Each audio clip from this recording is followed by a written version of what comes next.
Hello and welcome to my ePortfolium presentation. I'm Jennifer Hendricks. I am currently serving as a counselor at J Elementary School. I have worked at the same school in Santa Rosa County for the last 10 years, and this is my last course in my Master's in Educational Leadership program here at the University of West Florida.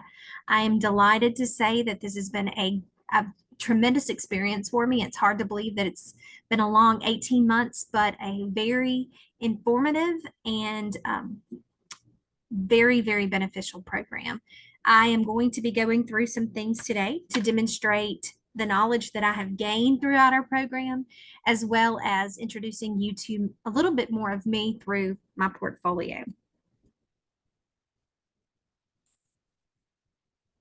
My leadership philosophy centers on inspiring a clear vision that aligns with shared values while empowering team members to take ownership and fostering trust. I prioritize integrity and accountability to build a culture of transparency, embrace adaptivity and continuous growth to drive innovation, and encourage collaboration and inclusivity to harness diverse perspectives.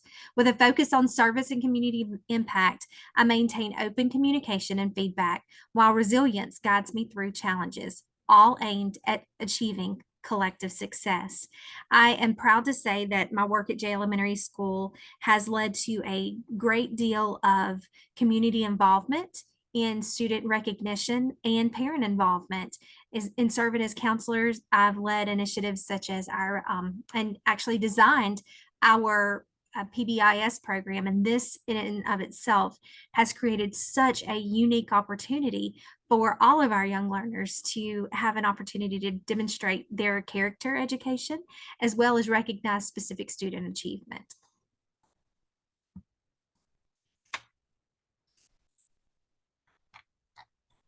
Next, I'd like for us to talk about the 8 Florida leadership standards. You'll find them here in my portfolio. It'll take just a few minutes to get there. But we will begin with standard 1, which addresses professional and ethical norms. And this indicator by definition is that, effective educational leaders act ethically and according to professional norms to promote the academic success and well-being of all students. So when we're going through this, I'm going to actually refer back to the coursework that I have done. I've went back and noted all of the specific fells that are within each of those projects. So right now I'm just going to go through each of these standards, and then I will define and as a whole the alignment there with the coursework that is aligned to it. Next, I'd like to look at standard 2, vision and mission. This standard presents that effective educational leaders collaborate with parents, students, and other stakeholders to develop, communicate, and enact a shared vision, mission, and core values to promote the academic success and well-being of all students. You'll notice in here, I've got the indicators that are aligned to each of those standards here for you to notice and note those as you're going through. And finally, standard 3, school operations, management, and safety. Effective educational leaders manage school operations and resources to cultivate a safe school environment and promote the academic success and well-being of all students. With this standard, I want to go ahead and touch on the mastery of the standard of the proficiency. A leadership role that I serve on here at J Elementary School is our school's threat team and our school's crisis team, I'm actually the co-chair of our crisis team, which means that I'm responsible for any kind of threats that come through our school, that I'm evaluating those threats and determining how we're going to manage that against Florida's new crisis model. I also serve on our school safety team, which makes sure that we are going through and giving this campus a really good look and creates the safety drills. I've been a part of scheduling those safety drills and making sure that we debrief after those. Both of these have been really good experiences for me in a leadership role, and good responsibilities to grow that leadership of what I'm going to need as a potential school leader. Standard 4 relates to student learning and continuous school improvement. As defined, effective educational leaders enable continuous improvement to promote the academic success and well-being of all students. I believe that when I think of my ability and proficiency of this standard, this is one of my stronger standards. I indicated that on my leadership plan with my principal. When we were working together, we were thinking of all of the things that I'm already doing here at J, one of which is I facilitate all of our schools' monthly MTSS meetings for both academic and behavioral MTSS. I work on making sure that teachers are selecting the correct intervention that lines appropriately with the student's needs. So this might mean us doing diagnostic assessments that I do through our schools. We use the KBIT protocol, and we make sure that we're monitoring those through progress monitoring plans and entering that data in our schools information system, which in Santa Rosa County we use Focus. So that's a large part of my responsibilities through continuous improvement. Additionally, I serve on our school's leadership team, which allows me to participate in those monthly meetings where we're looking at student achievement and we're looking at that intervention data and running that against our school improvement plan, making sure that we're always working towards that overall vision and mission of our school here at J.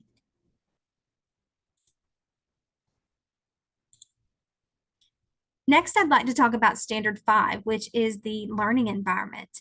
And effective educational leaders cultivate a caring, rigorous, and supportive school community that promotes the academic success and well-being of all students. My leadership role at our school that I'm really responsible for is being a smaller school. I'm really a counselor plus, if you will. So I do a lot of instructional coaching. I spend a lot of time in a classroom, and moving out of that classroom, I went into a role as an instructional coach and an academic intervention specialist. So I am also able to go in and coach our teachers, making sure that they're teaching to the depth of the standard, that we're seeing high impact strategies, high student engagement, and very rigorous instruction. We're doing this. I've done a lot of modeling through student teams with our teachers, and it's super important that that modeling is there for them, because this is a new initiative that our district has been, a semi-new initiative. So having this and allowing our teachers to see that model really has helped define their understanding of this new initiative.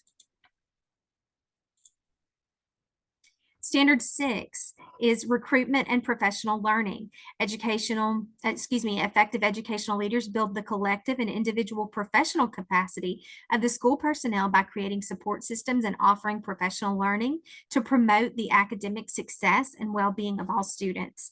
This is another one of my strengths. I serve as our school's mentor coach, and I also lead a lot of professional development and help facilitate a new initiative that I've done is rolled out a new PLC guide for our school. We noticed that our professional learning communities were not as strong as we'd like them to be. So we want to make sure we're always having all the resources and the tools that we can that are going to inhibit any kind of academic growth. So creating that tool was very beneficial this year. This is something we're going to roll out through professional development in the fall at our breakout sessions, during pre-planning. But I also do a lot of, like I said earlier, instructional coaching to help our teachers, our new teachers, our veteran teachers, teachers that are new to content area, really orient themselves into that. Another role I have is serving in on the leadership team and recognizing the personnel that we have on campus and which of those we can grow as teacher leaders and delegating those responsibilities. Delegation is a weakness of mine, so this really does help me in making sure that I am growing too. Next, we have Standard 7, which is building leadership expertise. This standard relates to effective educational leaders cultivate, support, and develop other school leaders to promote the academic success and well-being of all students. So this is, again, that delegation portion is one of my weaknesses. So I've really, really worked hard over the last semester making sure that I'm helping to design teams that will grow other school other teacher leaders on our campus. We do not have a high rate of teachers here at our school that go on to pursue roles as school leaders or positions in the district and serving in leadership roles in any capacity. So that's definitely something that our school as a whole has been working on, and making sure that we are empowering teachers through leadership experiences to grow those teacher leaders to of course, overall impact the well-being of all of our kiddos here at Jay. And finally, we have a standard 8, meaningful parent, family, and community engagement. Again, this is a standard that comes very natural to me. Parent involvement as a classroom teacher was super important. Over the last 2 years since I've been in the program, I feel like I've even grown even stronger in this particular area. I have coordinated all of our student of the month programs for the last 2 years. I have coordinated 4 of the 6 events that we had at school last year. We had an event at Halloween with bingo for books. We had another event that we did at Christmas with a book swap, another event in the spring with us. It was a STEAM-based learning experience. We also had a boot camp for our parents to help them get prepared for the upcoming statewide assessments, and also just a workshop for families for community resources. This is not limited to just our parents of our school. This is a community. These are community-wide events that everyone's invited to. I was very encouraged to see that even some of the homeschool families in our community showed up for some of those. So that was great to build that partnership and help tie some resources in for those individuals. The definition and that goes along with this standard is the effective educational leaders utilize multiple means of reciprocal communication to build relationships and collaborate with parents, families, and other stakeholders to promote the academic success and well-being of all students. Now that we've gone through those specific standards, and I'm going to go back to one, which relates to professional and ethical norms. When I was talking about this earlier, I didn't really talk about how I have grown and how I have mastered and become more proficient in this standard. This is one that my administrator, Mr. Josh Pape, was really highlighting that I need no room for growth in. And, laughingly, I told him there's always room for growth. So I am keenly aware that this is a strength of mine in maintaining professionalism, but I feel like I've really delivered a lot more professional development over the last 2 years. I've been an integral piece of our instructional leadership team, and I've made sure I've maintained close relationships with our students and our families here at Jay Elementary School, and making sure that we are all speaking to each other professionally and maintaining those strong ethics. Standard 2 relates to the vision and mission. I have been a part for the last 4 years of writing our vision and mission statement here at Jay Elementary School. But this year, our school decided to kind of team up with well, it was really not a teaming, if I'm being honest. We, all of the schools in Santa Rosa County have the same vision and mission this year. And that's something new, but we do feel like that it's a vision and mission that are rooted in needs of the whole. And I'm excited to see how our teachers orient themselves to working towards that common mission. Now, as I said earlier, I'm going to go back to my courses that I've listed here for you. You'll see that my philosophies here, and then all of those fails, are here. So you'll see each of those standards. And if you scroll down, I'll go back to this one really quick. You'll see the indicators are listed here underneath each of those. So the definition is there, and then those indicators for each one, and it'll be the same for each of those for you. Going back to our coursework, I'm going to begin with, let's hope I don't get off track here. Let's see. We'll start with leadership theory. So in leadership theory, this was a plan that I developed, and this was one of my very first courses that I had taken at the University of West Florida, and this was with Dr. Gray in August of 2023.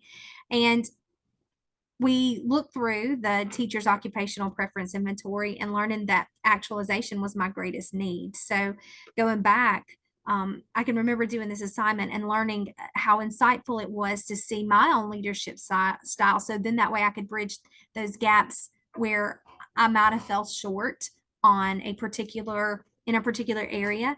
My temperament is a doer, as the title implies, as I said here in my work, that I generally prefer to control the execution of tasks by doing them. Again, delegation is something that I'm definitely working on, so that's ties in with that. This key assignment addressed the fail standards for, I'm sorry, 3, 6, and 7. And as I went through this assignment, I was thinking back to how I can reflect on who I was as a leader then and compare myself to who I'm as a leader now. And I see that I've grown in leaps and bounds. A lot of that's attributed to the coursework I've had at the university and just from specific leadership opportunities that my principal has given me. This was a great assignment, and I feel like I have grown again since then. And those vital strengths that are really centered around strong interpersonal skills. For 6063, which is Introduction to Educational Leadership, my very first course with Mr. James Dixon, you'll see, or Dr. excuse me, James Dixon. This was shadowing a principal, and for this experience, I shadowed both my principal, my school principal, Mary Grace White, and my AP, Mr. Josh Pape, who's now serving as our school principal. This particular assignment addressed FELS 1, 3, and 4. So I remember keenly this experience because again, I cannot say enough about how I feel like I've grown as a leader in just strength in making sure that I'm seeing a more global picture rather than finite lens. I feel like a lot of times as teachers, we get caught up in seeing what's happening in our classrooms. So having that more global view of what's going on in the school was really beneficial for me. We went through that day and I was going through their offices, noticing how they communicate with others, noticing how they don't put things off, but they also have a hierarchy of how things need to be done and really manage their time very well. So this was a project that I completed through Introduction to Educational Leadership, EDA 6063. Oh, excuse me. Next, I want to look at data-driven decisions. This was through my data-driven course, EDG 6285.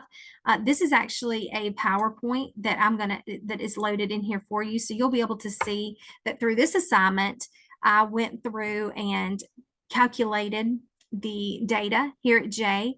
We are nearly a homogenous population. This was one of the reasons that I spent practicum B some time at a diverse setting. 65% of our kiddos are economically disadvantaged. So just being able to dig through this data, this was a project that went so well. We actually presented portions of this to our school's continuous improvement team. So we really liked the data that came out of this, and I tracked a lot of those trends, and this is an area that we've continued to focus on is our bottom quartile. Of course, it's changed since then. It's now FAST, our progress monitoring data here in the state of Florida, but this was a really good way to really cut my teeth on very specific data analysis and disaggregating that data where I can see specific subgroup data. Is our student with disabilities population not moving, or our ED population not moving? Is our early warning system picking up on the kids that we need to pick up on? So this one addressed FELS 2, 4, and 6. And I do feel like this was one of my favorite projects that I completed just because it was so relative to what I was doing at school. And it was real data that I could use to present to my administrators. So we were very pleased with this one. Next, I'd like to talk about administration of school personnel. That's EDA 6222. For this project, it addressed a lot of our FELS 1, 2, 3, 5, 6, and 7. I interviewed Mr. Josh Pape, who is our school principal, coming up with some questions and strategies that he implements. I think knowing someone and working with them and then having the opportunity to really sit down with them and talk through the things that are going on and getting real specific information and very intentional time was a really great experience for me. Mr. Pape and I have a very good working relationship. He shared lots of examples and conditioned and positioned me in a lot of roles that I could serve as a leader outside of my just general job description. I've taken on more disciplinary things, being very careful with that as a school counselor because I don't want to mar my relationship with those students who really need me and see me in that capacity. However, he really came up with some strategies where I could follow up with those behavior intervention plans and take that behavior intervention piece on in MTSS this year. So that's been a really good learning experience. Next, I'd like to talk about school law. And school law is EDA 6232 here at the University of West Florida. And for this, we worked on leadership standards. This was a writing task that we completed where I completed an interview with Mr. Pape.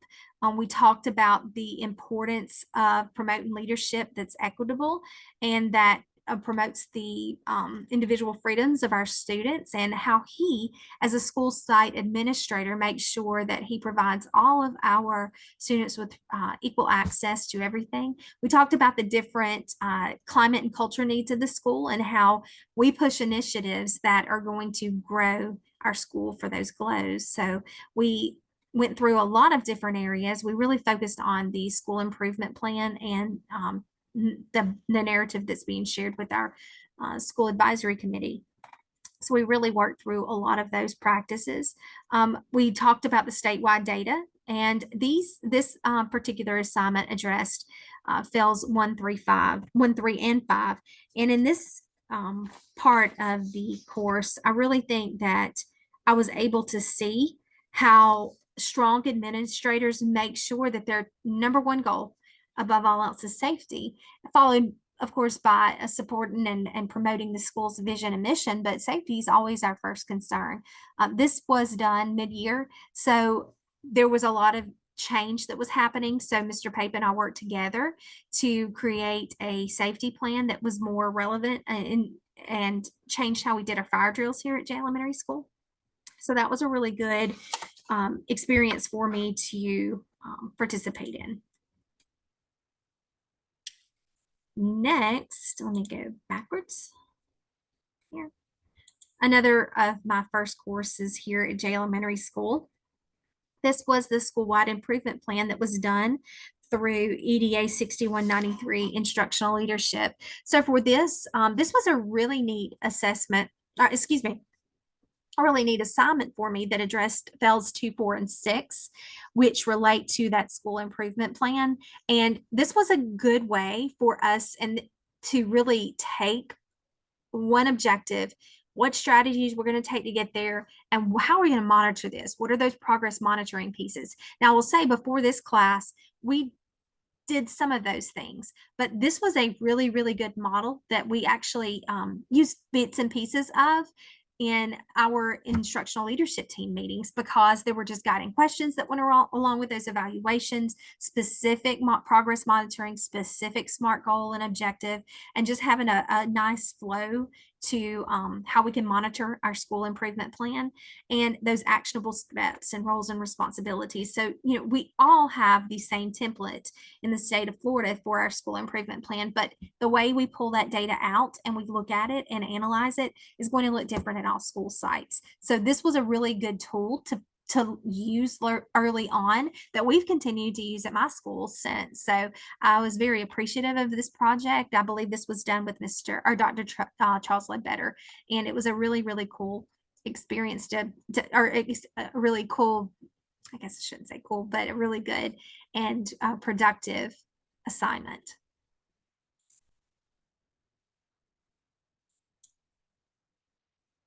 Next, we've got EDS 6105, which is our course in human relations and HR and how that relates through communication. This was the school and family engagement plan that I created.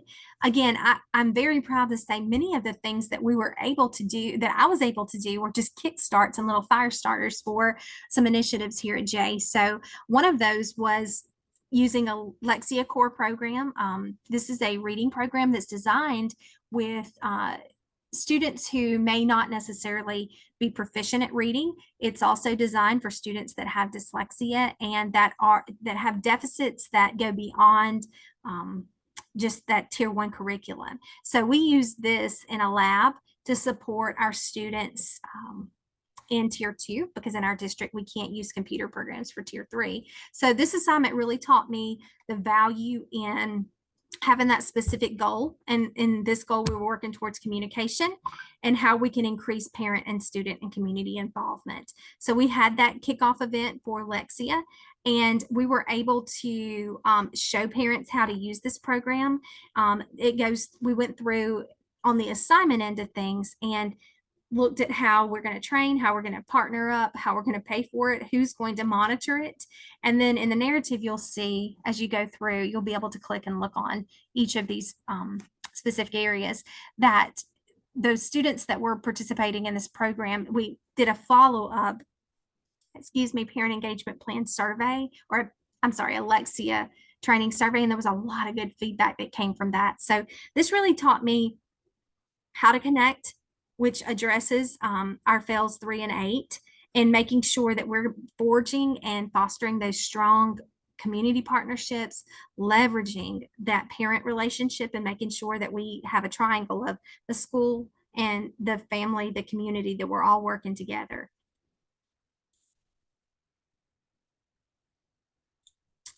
And finally, we have another more recent assignment. This was done through EDG 5250, which is Principles of Curriculum. This was with Dr. Brandon Turner, one of my very favorite courses and instructors. He just, you have the opportunity to take courses under him. He was such a strong, he gave such good and strong feedback. And through this assignment, and this particular one is not automated, but we were charged to create a professional development, for our schools in a certain area that we wanted to see improvement. And for me, being a former reading teacher, being someone that spent a lot of time in reading intervention and instructional coaching in reading, this area just lives very close to my heart. So differentiation, and I went through and created this presentation. Again, this was one of the very things that I have pushed with a lot of our teachers who are considering moving towards leadership roles, or considering going and pursuing their master's in educational leadership, is that so many of the things that you use and that you do and that you create are so closely aligned with the needs of your school. And there's opportunities to select things that match those needs. This particular one was an area that we were really striving to improve. So the timing of it was great. It addressed fails 3, 4, 5, and 6, which really relate to student engagement and leadership opportunities.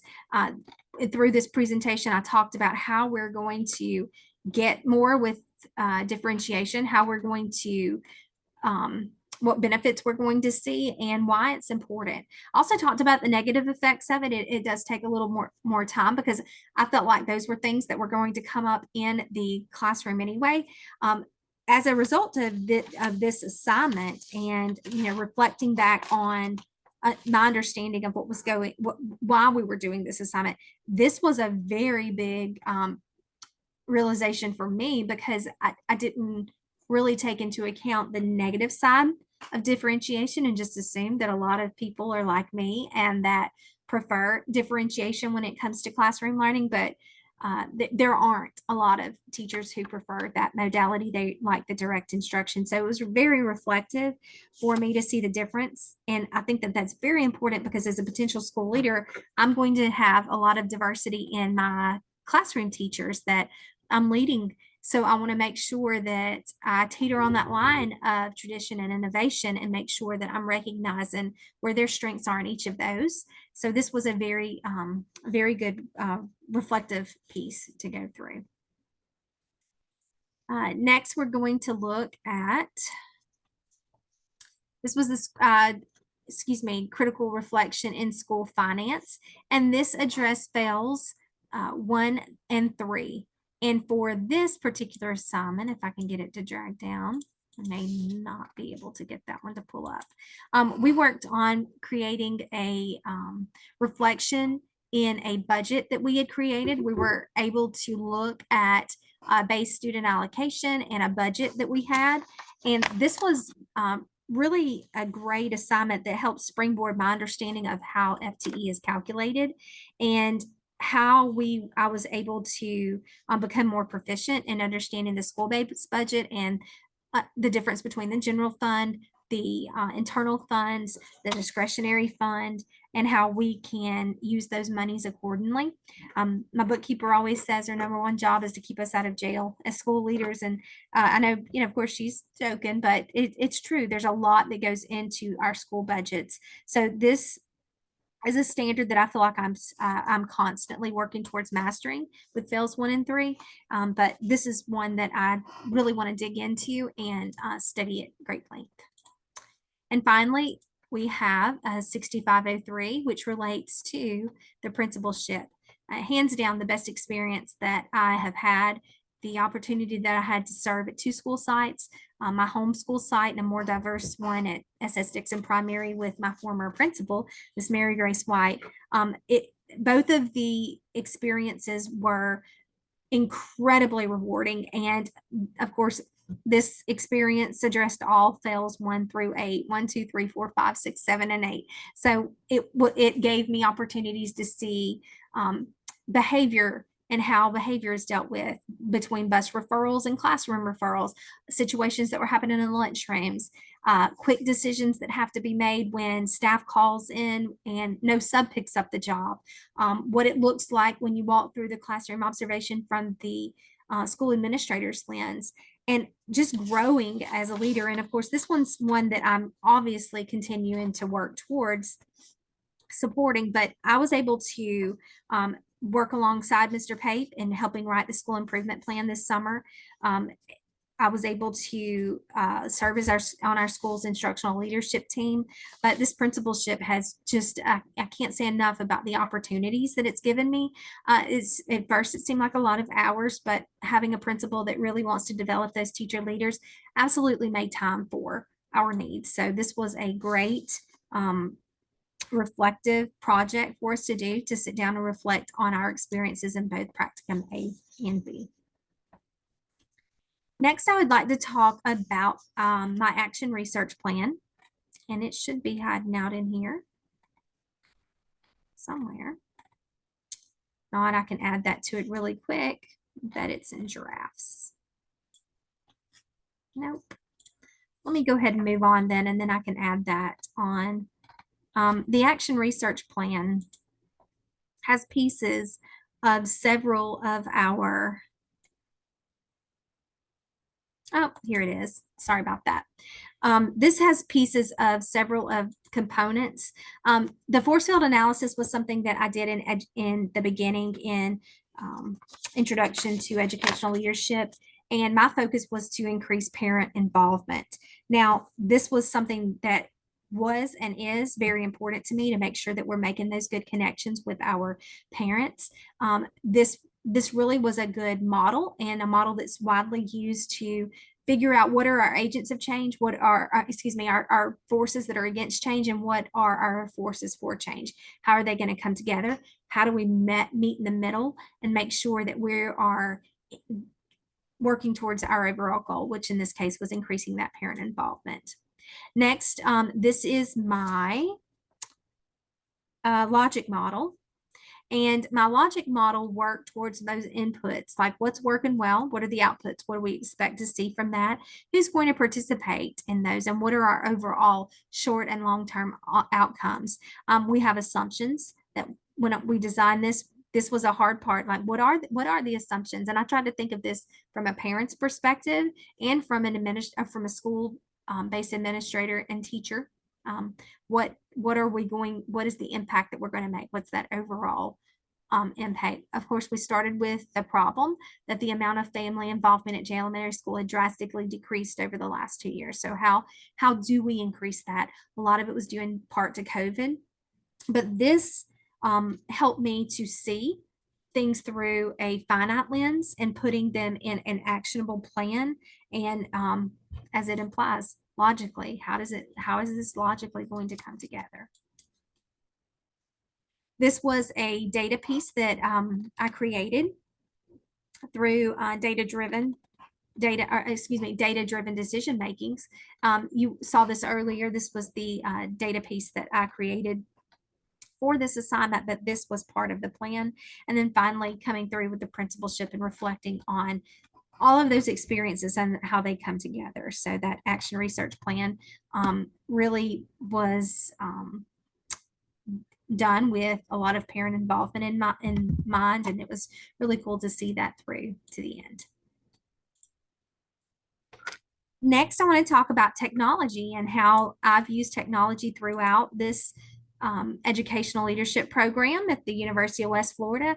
I use technology on a daily basis, and my go-to tool through this experience has been Canva, and that is true for my schoolwork and for my work as a school counselor plus here at J Elementary School. So using this to design really cutting edge presentations, making sure that we're creating flyers. This could be using digital surveys that we'll create the frame for it and then drop those into either Microsoft Forms or a Google form. Padlet is another resource that I use as technology to do surveys or just drop some information on what's going on, what garnering feedback, and it's just a really cool resource to use. Use QR codes a lot of times. I have those set up in each classroom where a student can scan that QR code if they want to see me, and they can schedule a time. So then that way I can really be hands off, and that's done for me, sends me a notification, and they have to list their name, but it's done through our private server, and they can't see other students. They can't see my entire calendar. They can just see chunks of time. So it's a really cool resource that I've implemented this year and for students needing immediate attention. Of course, I use iPads and lots of multisensory tools with my students in counseling, and the computer daily for note taking and coursework and within my school and district. Diversity and those diverse experiences. Throughout my work as a school counselor, I facilitate a lot of meetings on diversity. Mostly in whole group settings. I've presented lessons on McKinney-Vento and our students who are homeless. McKinney-Vento is the program that we use. I serve as our school's McKinney-Vento liaison and have for the last year.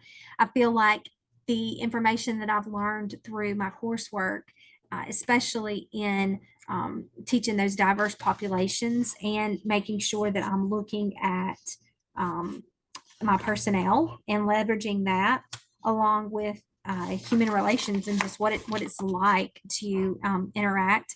This is one along with the the professional development that I've done with students with specific learning disabilities and how to reach these students through different teaching practices. I've modeled a lot of universal design for learning professional developments.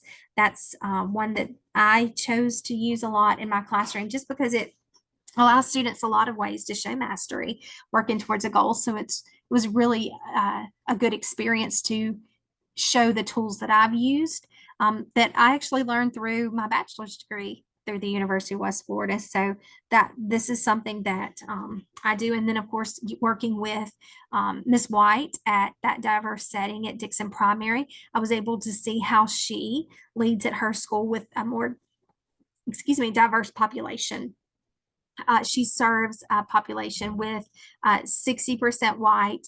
I believe where she's around 27% Asian, 3% Black students, and if I'm adding correct, 2% Native American. But it's very different than Jay, but just seeing how she is very intentional in making sure that she's making culturally responsive decisions and that there are corrections if there are any things that happen there. There was a situation where a student was making some references, and even in a second grade level, it was sad to see that happen, but of course it's going to happen. So how do we bounce back and culturally teach our students to make sure that they're showing respect, because it does make a difference on our students' mental health and emotional well-being, which ultimately falls under that safety category.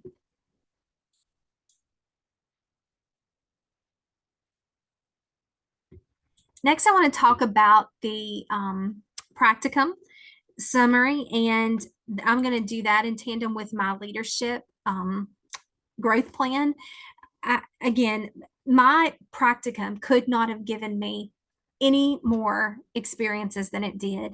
I was privy to lunchroom behavior problems, a teacher that disagreed with her evaluation, a calibration of an evaluation tool. So Mr. Pape and I could really work together and he could teach me what those indicators are and what are we looking for when we're going in on our feet and making sure we're monitoring them. That's the beautiful part of the rubric. Our district uses Marzano, which is a great protocol, and it really breaks things down. I was able to see some classroom observations in doing that. I have seen a lot of different um, layers of monitoring our goals of our school improvement plan and working towards our vision and mission. I feel that I was also able to see the connections that Mr. Pape has made. That's my school site principal here through a different lens, and seeing his interactions with parents, with stakeholders, leading meetings. When you're sitting on the other side of that line, it just looks different and it feels different because you're understanding globally the why behind the what. So making sure that we are constantly aware of the changes that are happening in our school and how they impact our student performance is a strong strength of his. So just having that experience and having the opportunity to really make sure that we are in tune to what our students' needs are. In visiting Miss White's school, very similar. And she's a 4-year principal. Mr. Pape, this was his first year. So it was different to see the way that they handled situations. I think back to a particular behavior situation and Miss White, and you'll see in my narrative, the way she handled it was much different than the way Mr. Pape handled it. So that practicum experience, I've learned so many things through that. I also want to look at my um, leadership plan, and my strengths, as I indicated earlier, are those professional and ethical norms. I feel like that's a sweet spot for me. I think back, I've been at our school for 10 years and I feel my character and professionalism and overall ethos has just been a great deal to me as both an individual and a professional. So making sure I handle situations, even the most heated situations, with a level head and make sure that I'm making a fair and equitable decision. School operations and management and safety, I feel like I was highly effective in this area. Considering the standard, I've been a part of our school's leadership team, so that's given me a broader view of the day-to-day operations of a school, how it has to be managed, what those situations that come up look like when there's a situation. I spend a lot of time in risk management, so my brain's wired to make those conscious decisions that are related to safety. So I think that this is a sweet spot of mine, and you'll go on to see the different areas that I mark myself highly effective. And likewise, the areas that I feel like I need improvement. Developing the vision and mission, although I've spent a lot of time with that, I don't feel that my understanding of how we're going to continually monitor that's an area I want to get stronger in, whether that means creating specific tools that we can kind of check the temperature of how we're doing and when we're working towards that, and looking at how we're going to move forward. Another area is building leadership expertise, and this is really because I haven't had a lot of experience in this area, so naturally it's going to be something that I've got to work on, but I do feel like I have a natural ability to work with others and to form those solid connections. I want us to look now.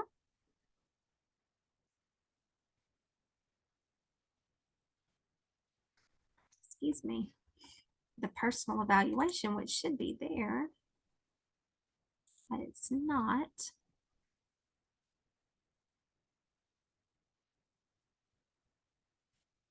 Let me go back over here, guys. Just a second.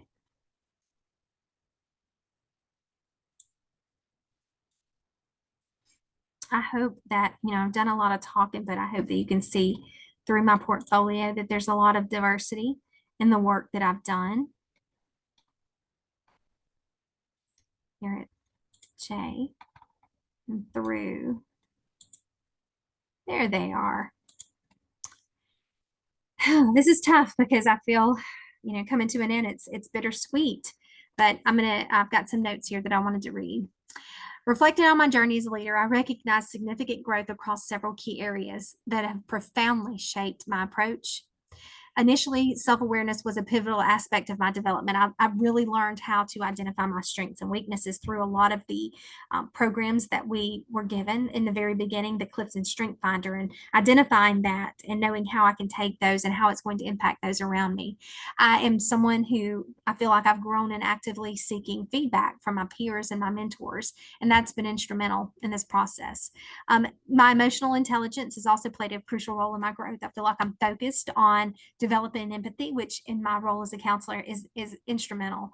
That's enhanced my ability to connect with the team members on a deeper level and make sure that we are under clear understanding, that we have established norms and we have established beliefs going into meetings, that we're going to be respectful with one another. And we're going to make sure that that emotional awareness has not only improved my team dynamics, but it's also increased the overall morale of this school. I feel like my communication skills were one of my stronger skills to begin with, but they have grown even more. If I'm being honest, I feel that my confidence is there. I promote transparency and openness in my interactions and make sure that I'm trying to create environments where everyone feels like sharing is okay. I don't like to be the loudest person in the room.